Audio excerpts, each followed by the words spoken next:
అందరికీ నమస్తే. ఇవాళ మన ఛానల్లో గోంగూర ఎండి రొయ్యల ఇగురు అండి. చాలా టేస్టీగా ఉంటుంది. ఫుల్కాల్లో కానీ రైస్లో కానీ చాలా కమ్మగా ఉంటుంది. పుల్ల పుల్లగా కారం కారంగా చాలా టేస్టీగా ఉంటుందండి. సో ప్రాసెస్ ఎలాగో చూసేద్దాం. ఫస్ట్ ఒక కడాయిలో ఒక 1 టేబుల్ స్పూన్ ఆయిల్ తీసుకొని అందులో చిన్న సైజ్ కట్ట గోంగూర తీసుకుని ఎక్కడైనా ½ కిలో రొయ్యలకి క్వాంటిటీస్ చెప్తున్నాను.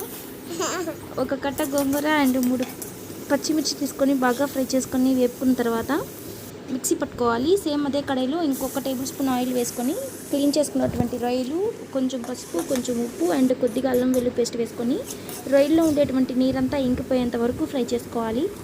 సో మొత్తం ఇంకిపోయిన తర్వాత ఇవి తీసి పక్కన పెట్టుకోవాలి. సేమ్ అదే కడాయిలో ఇంకొక టేబుల్ స్పూన్ ఆయిల్ వేసుకొని సన్నగా కట్ చేసుకున్నటువంటి ఉల్లిపాయ, టమాటో వేసి బాగా ఫ్రై అయిన తర్వాత ఉప్పు, పసుపు, కారం అండ్ అల్లం వెల్లుల్లి పేస్ట్ కొంచెంగా వేసుకొని బాగా ఫ్రై చేసుకున్న తర్వాత ఆల్రెడీ ఫ్రై చేసుకున్నటువంటి రొయ్యలు వేసుకొని బాగా మిక్స్ చేసుకొని అలాగే గ్రైండ్ చేసి పెట్టుకున్నటువంటి గోంగూర, పచ్చిమిర్చి పేస్ట్ కూడా వేసి బాగా ఫ్రై చేసుకోవాలి. ఇంకొంచెం వాటర్ వేసుకొని మీడియం ఫ్లేమ్లో బాగా దగ్గరికి కొంత వచ్చేంత వరకు ఫ్రై చేసుకోవాలండి.